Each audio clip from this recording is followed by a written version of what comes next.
Pemindahan ibu kota negara ke Nusantara, Kalimantan Timur terus berjalan. Namun di balik kemajuan mega proyek tersebut terdapat kekhawatiran yang serius. Bagaimana dampaknya bagi ekosistem Kalimantan? Inilah dia laporan selengkapnya. Proyek Ibu Kota Nusantara, IKN, ikut menjadi korban pemangkasan anggaran pendapatan dan belanja negara 2025. Dengan demikian, tidak ada program berarti dalam pembangunan IKN ke depan. Menteri Pekerjaan Umum Dodi Hanggodo menyebut saat ini belum ada realisasi anggaran untuk pembangunan IKN tahun ini. Menurutnya, hingga saat ini anggaran Kementerian PU masih banyak yang diblokir oleh Kementerian Keuangan. Kementerian Pekerjaan Umum termasuk dalam kementerian lembaga yang terdampak pemotongan anggaran secara signifikan. Pagu Kementerian PU tahun 2025 semula sebesar 110,95 triliun rupiah. Kemudian dikurangi sebesar 81,38 triliun rupiah, sehingga total anggaran Kementerian PU tahun 2025 hanya tersisa 29,57 triliun rupiah. Selain Kementerian PU, anggaran lembaga otorita Ibu Kota Nusantara juga dipangkas hingga 75%. Sebelumnya, Menko Bidang Infrastruktur dan Pembangunan Kewilayahan, Agus Harimurti Yudhoyono menjelaskan, pemerintah harus meninjau ulang progres pembangunan dan mengkaji langkah strategis untuk memastikan proyek IKN lebih adaptif dan efisien. Presiden Prabowo Subianto menetapkan anggaran untuk IKN sebesar 48,8 triliun rupiah untuk periode 2025-2029. Dengan kata lain, alokasi anggaran untuk ibu kota baru kurang dari 10 triliun rupiah per tahun. Proses pembangunan IKN hingga 31 Desember 2024 telah mencapai 87%. Selama kurun 2024, proyek pembangunan IKN telah menyerap anggaran sebesar 40,29 triliun rupiah. Proyek pembangunan IKN Nusantara terus membentang di kawasan Kalimantan Timur. Menurut data Walhi sebelumnya, pada pertengahan tahun 2025 sudah sekitar 40 hektar hutan terbuka karena pembangunan IKN Nusantara dan juga infrastruktur penunjangnya.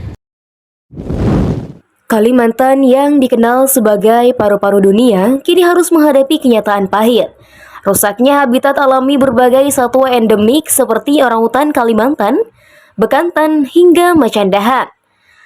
Karena kemana lagi? Karena tanah ini sumber kehidupan kami. Kalau itu tidak ada, bagaimana kami mau bercocok tanam? Lembaga penelitian CIFOR mencatat fragmentasi hutan berpotensi meningkat hingga 35% dalam radius 50 km dari pusat IKN. Peninggalan termasuk warisan dari nenek moyang kami. Dan itu yang merupakan aset kami yang terbesar buat kami. Karena kemana lagi? Karena tanah ini sumber kehidupan kami.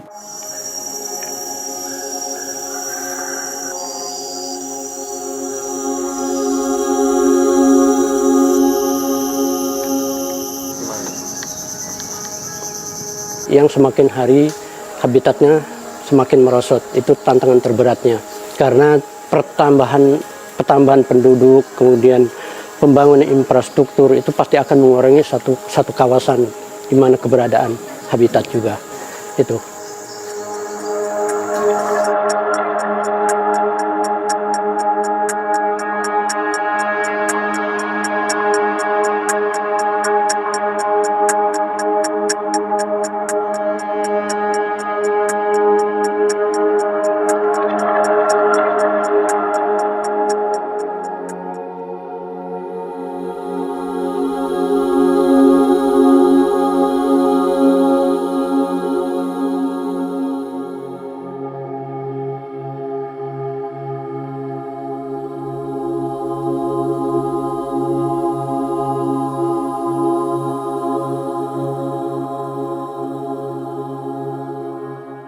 Bahwa kalau pengertian tidak merusak lingkungan tidak disentuh sama sekali, nah ini mungkin yang berbeda.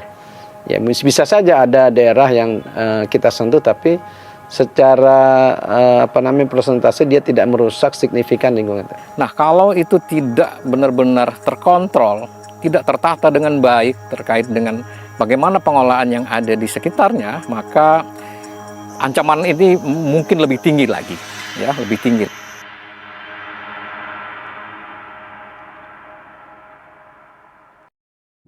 Pembangunan IKN Nusantara diharapkan menjadi simbol kemajuan bagi bangsa Indonesia. Namun, jika tanpa pengelolaan lingkungan yang benar-benar serius, bisa saja Kalimantan kehilangan kekayaan alam terbesar yang tak tergantikan. Saya Nala Habibur Rahmah beserta kru yang bertugas, pamit undur diri dan sampai jumpa.